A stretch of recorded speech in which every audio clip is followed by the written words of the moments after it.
Iya. Assalamualaikum warahmatullahi wabarakatuh. Di sini saya Raffi Riansyah dan teman saya Arif Wirajudindiantio ingin mempresentasikan tugas pengantar profesi dengan judul Kegiatan dan Infrastruktur Perusahaan dan Standarisasi yang digunakan oleh PT KAI dan PT Telkomsel. Yang pertama itu latar belakangnya, infrastruktur memegang peranan penting sebagai salah satu roda penggerak pembangunan dan pertumbuhan ekonomi. Keberadaan infrastruktur yang memadai sangat diperlukan dan menjadi bagian yang sangat penting dalam sistem pelayanan masyarakat. Berbagai fasilitas fisik merupakan hal yang vital guna mendukung berbagai kegiatan pemerintahan, perekonomian, industri, dan kegiatan sosial di masyarakat dan pemerintahan menurut Sumarti dan Reini pada tahun 2009. Infrastruktur sosial berkontribusi melalui pengayaan sumber daya manusia dalam hal pendidikan, kesehatan, perumahan, fasilitas rekreasi, dan sebagainya, sehingga dapat memajukan kualitas hidup. Infrastruktur ini akan berpengaruh terhadap kualitas sumber daya manusia dan akan meningkatkan produktivitas pekerja. Selanjutnya, infrastruktur finansial yang meliputi kerjasama perbankan, pos, dan pajak dari suatu populasi yang mewakili kinerja finansial negara. Selanjutnya ada rumusan masalah. Yang pertama, apa contoh kegiatan dan infrastruktur perusahaan kereta api Indonesia atau KAI? Apa contoh kegiatan dan infrastruktur perusahaan Telkomsel? Lalu apa divisi atau departemen perusahaan yang menangani perusahaan kereta api Indonesia? Yang terakhir ada apa divisi atau departemen perusahaan yang menangani perusahaan Telkomsel? Tujuannya di sini satu, memberikan contoh kegiatan dan infrastruktur perusahaan kereta api Indonesia. Kedua, memberikan contoh kegiatan dan infrastruktur perusahaan Telkomsel. Yang ketiga, menjelaskan divisi atau departemen perusahaan yang menangani perusahaan kereta api Indonesia. Lalu yang keempat, menjelaskan divisi atau departemen perusahaan yang menangani perusahaan Telkomsel. Lalu ada manfaatnya, dapat mengetahui contoh kegiatan dan infrastruktur perusahaan, kemudian mendapat memahami secara umum tentang kegiatan dan infrastruktur kegiatan. Yang terakhir, mengetahui divisi atau departemen perusahaan yang menangani perusahaan yang ada. Oke, yang pertama itu ada Kereta Api Indonesia. Contoh kegiatan dan infrastruktur perusahaan Kereta Api Indonesia atau PT KAI. Perusahaan Kereta Api Indonesia disingkat PT KAI adalah badan usaha milik negara atau BUMN yang bertanggung jawab atas pengelolaan sistem perkeretaapian di Indonesia. PT KAI memiliki infrastruktur yang luas dan terdiri dari beberapa elemen penting, antara lain yang pertama itu jaringan rel. PT KAI memiliki jaringan rel yang mencakup sebagian besar Pulau Jawa, Sumatera, dan sebagian wilayah Kalimantan, Sulawesi, dan Bali. Jaringan rel ini terdiri dari rel ganda dan rel tunggal, dengan panjang total sekitar 6.808 km. Contoh kegiatan PT KAI yang kedua adalah stasiun. PT KAI memiliki stasiun-stasiun kereta api yang tersebar di berbagai kota Indonesia. Sebagian stasiun ini berfungsi sebagai tempat keberangkatan dan kedatangan kereta api, serta sebagai pusat pelayanan kepada penumpang. Beberapa stasiun besar dan strategis diantaranya adalah Stasiun Gambir yang ada di Jakarta, Stasiun Senen, Stasiun Bandung yang ada di Jawa Barat, dan Stasiun Surabaya Gubeng yang ada di Jawa Timur.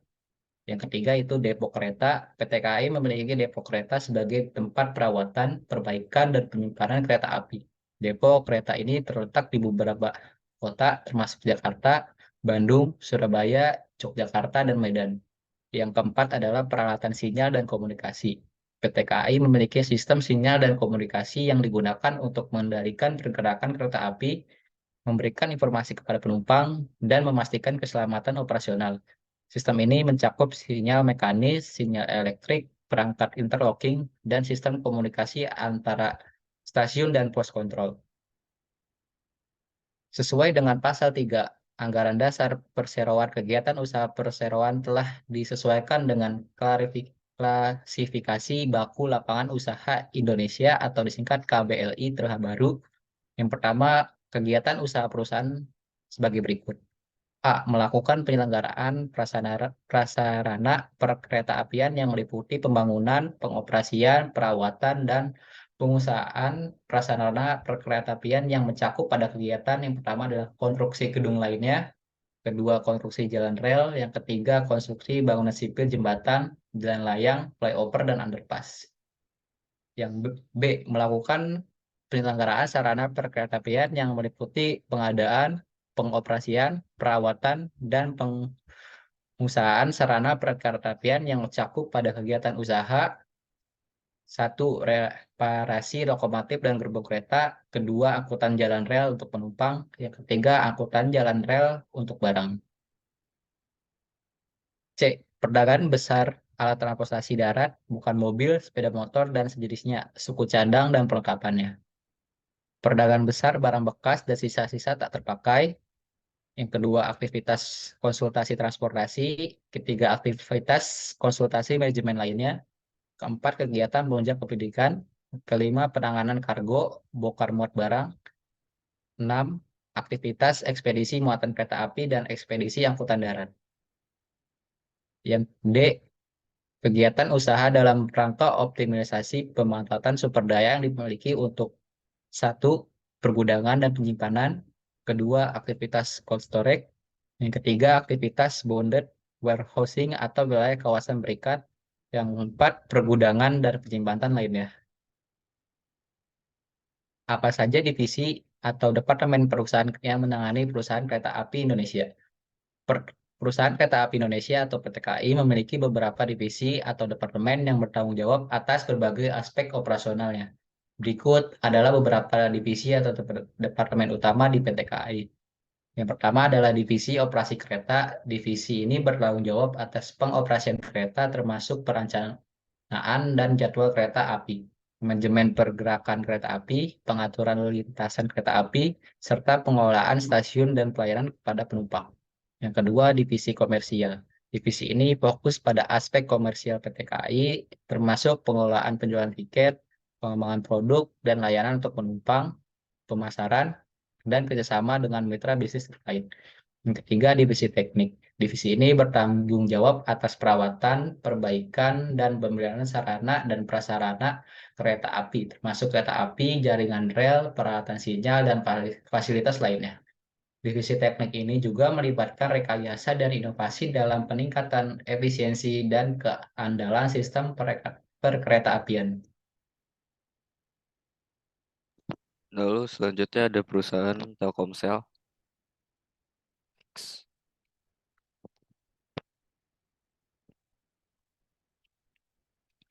Contoh kegiatan dan infrastruktur perusahaan Telkomsel.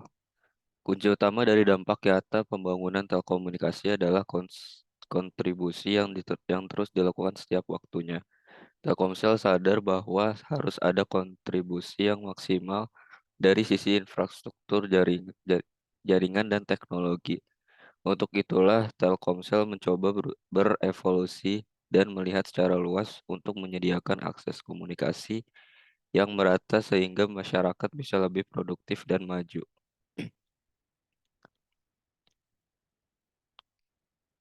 Dalam tiap titik perjalanan, Telkomsel terus berupaya memperluas cangkupan, menambah kapasitas, dan meningkatkan kualitas jaringan.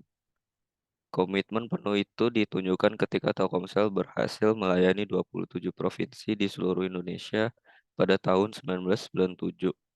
Seiring berjalannya waktu, Telkomsel terus mengembangkan teknologi seluler sesuai perkembangan terkini secara global.